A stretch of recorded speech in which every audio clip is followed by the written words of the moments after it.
சுவாதி நட்சத்திரம் அப்படின்னு சொன்னாலே அது ரொம்ப விசேஷமான நட்சத்திரம் தாங்க. பழைய தமிழ் நூல்களில் பார்த்திங்கன்னா சோதி அப்படின்னு அந்த நட்சத்திரத்தை குறிப்பிட்டிருக்காங்க. அதாவது பிரகாசமான ஒளிமயமான நட்சத்திரம் அப்படின்னு சொல்லப்பட்டிருக்குங்க. அதுவும் ஏகாதசி திதியும் சுவாதி நட்சத்திரமும் சேர்ந்தால் பெருமாளுக்கு ரொம்ப விசேஷங்க. அப்படிப்பட்ட இன்றைய தினத்தில், அதாவது ஆனி மாதத்தில் ஏகாதசி திதி சுவாதி நட்சத்திரத்தில் தான் பெரிய ஆழ்வார் அப்படிங்கிற மிகப்பெரிய மகான் அவதரித்தாங்க. அவங்க அவதரித்தது இன்றைய நாளில் தாங்க. பெரிய ஆழ்வார் 12 ஆழ்வார்களில் மிகப்பெரிய ஆழ்வாருங்க. அது மட்டும் இல்லை, அந்த மகான் மிகப்பெரிய ஒரு ஞானவானாக இருந்திருக்காங்க. அவங்க முகுந்தப்பட்டர் பதுமவல்லி அப்படிங்கிற பெற்றோருக்கு பிறந்தாங்க. அப்போ அவங்க வச்ச பேர் ராம ஆண்டான் அப்படிங்கிற பேர் தான். அதுக்கு பிறகு பெருமாளையே நினச்சிக்கிட்டு எப்போ பார்த்தாலும் சித்தமெல்லாம் பெருமாள் தான் அப்படின்னு அவர் நினச்சிருந்ததுனால அவருக்கு விஷ்ணு சித்தன் அப்படிங்கிற பெயரும் வர ஆரம்பிச்சதுங்க. பெருசாக வேதத்தில் ஈடுபாடு இல்லை. வேதம் படிச்சிருந்தார், எல்லா விஷயமும் தெரிஞ்சு வச்சுருந்தார். ஆனால் தொடர்ந்து வேதத்தையே படிச்சுட்டு இருக்காமல் நாம் பெருமாளை மலர்களால் அலங்கரித்து பார்க்கணும், மாலை கட்டி போட்டு பார்க்கணும், பூ கட்டி அவருடைய கழுத்தில் மாலையாக்கி போட்டு பெருமாளை அலங்கரித்து பார்க்கணும். அதில் இருக்கக்கூடிய ஆனந்தமே ஒரு பேரானந்தம். பேரானந்தத்தை கொடுக்கக்கூடியது இறைவனுடைய தோள்கள் மீது நாம் தொடுத்த மலர் மாலையானது விழுந்து எழுந்தாலே அதுவே ஒரு பெரிய ஆனந்தம்தான் சொல்லிட்டு தன்னுடைய உறவினர்கள்லாம் வச்சிருந்த அந்த இடத்துல பூந்தோட்டம் எல்லாம் அமைத்து அங்கே இருக்கக்கூடிய பூக்களை எல்லாம் தினந்தோறும் பறித்து அந்த பகுதியில் இருக்கக்கூடிய பெருமாள் கோவில்களுக்கெல்லாம் அந்த மாலைகளை அனுப்பி கொண்டே இருந்தார். அப்படிப்பட்ட மிகப்பெரிய மகானாக பெரியாழ்வார் அவங்க இருந்துக்கிட்டே இருந்தாங்க. அது மட்டும் இல்லைங்க, எப்பொழுதுமே இறைபக்தியோடே இருந்தார். மதுரையை வல்லபதேவ பாண்டியன் அப்படிங்கிற மண் ஆண்டு கொண்டிருந்தார். அந்த டயத்தில் அவர் மாறு வேடத்தில் அப்பப்போ நகரை சுற்றி வலம் கொண்டிருப்பார். அவ்வாறு சுற்றி வரும்பொழுது ஒரு பெரியவரை பார்க்குறார். அதாவது நமக்கு ஒரு நிம்மதி கிடைக்கணும், அடுத்தது மறுபிறவி இல்லாமல் நம்ம சொர்க்கத்தை அடையணும் அப்படின்னா நம்ம என்ன செய்யணும் அப்படிங்கிற மாதிரிலாம் அந்த பெரியவர்கிட்ட அவர் பல கேள்விகளை கேட்குறார். அப்போ அந்த பெரியவர் என்ன சொல்கிறாரு, வேதாந்த பரத்துவம் அப்படின்னு அந்த வேதாந்த பரத்துவத்தை நம்ம ஓதினால் நமக்கு மோட்சம் கிடைக்கும், பிறவா நிலை கிடைக்கும் அப்படின்னு சொல்கிறார்.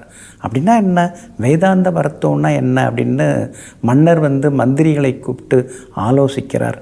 குருநாதரை கேட்குறார், எல்லாரையும் கேட்குறார். யாருக்கும் ஒன்றும் புரியலை. இந்த வேதாந்த பரத்துவம் அப்படிங்கிறத விளக்குனா அவங்களுக்கு 1,00,000 பொற்காசுகள் தரப்படும் அப்படின்னு சொல்கிறார். உடனே நம்முடைய ஸ்ரீ பெரியாழ்வார் அவருடைய கனவில் பகவான் விஷ்ணு பகவான் காட்சி கொடுத்து, நீ மன்னன் இது மாதிரி பரிசுத் தொகை அறிவிச்சிருக்காரு, போய் நீ அதுக்கு விளக்கம் கொடுத்துருவா அப்படிங்கிறார். எனக்கு பெருசாக வேதாந்தமும் தெரியாது, வேதமும் தெரியாது, என்னால் முடியாது அப்படின்னு சொல்லி மறுக்கிறார். அதுக்கு பிறகு பெருமாள் தன்னுடைய சங்கை எடுத்து ஊதி அந்த சங்கை பெரியாழ்வாருடைய சிரசிலும் அவருடைய வாயிலும் வைத்து, இப்போது போய் வா, பொற்காசுகள் உனக்குத்தான் அப்படின்னு சொல்லி அனுப்புகிறார். உடனே ஒரு தடுமாற்றம் தயக்கத்தோடு போகிறார். நான் டெய்லி ஒன்றும் வேதம்லாம் படித்ததில்லை, எனக்கு பெருசாக ஒன்றும் தெரியாது அப்படின்னு சொல்லிட்டு அந்த அரச சபையில் கொஞ்சம் பயத்தோடு நுழையிறாரு.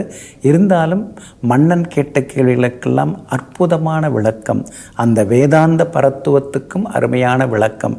இதெல்லாம் சொன்ன உடனே மன்னர் ரொம்ப ஆச்சரியப்பட்டு அந்த 1,00,000 பொற்காசுகளை கொடுத்து உடனே யானையை வரவழைச்சி, பட்டத்து யானையை வரவழைச்சி அது மேலே அவரை ஏற்றி மதுரை மாநகரை வலம் வரச் செய்கிறார். அப்பொழுது பெருமாள் இந்த ஆனந்த காட்சியை காண்பதற்காக ஸ்ரீதேவியுடன் கருட வாகனத்திலே ஸ்ரீ பெரியாழ்வாருக்கு காட்சி கொடுக்கிறார். அப்படியே பெருமாளுக்கு கந்திருஷ்டி விழுந்துருமே அப்படின்னு சொல்லிட்டு ஸ்ரீ பெரியாழ்வார் ரொம்ப கவலைப்படுறார். அப்படி படும் பொழுது அந்த கண்ணீர் கந்திருஷ்டியை அதை குறையணும் அப்படிங்கிறதுக்காக எல்லாருடைய மனசையும் கவனத்தையும் திருப்புறார். அப்போ தான் பாடுறார், பல்லாண்டு பல்லாண்டு பல்லாயிரத்தாண்டு பல்கோடி நூறாயிரம் மல்லாட தின்தோள் மணிவண்ணா அப்படின்னு சொல்லிட்டு அழகாக பாடி பரவசம் அடைகிறார். இது மாதிரி பெருமாளுக்கே கண்ணேறு கழித்தவர்.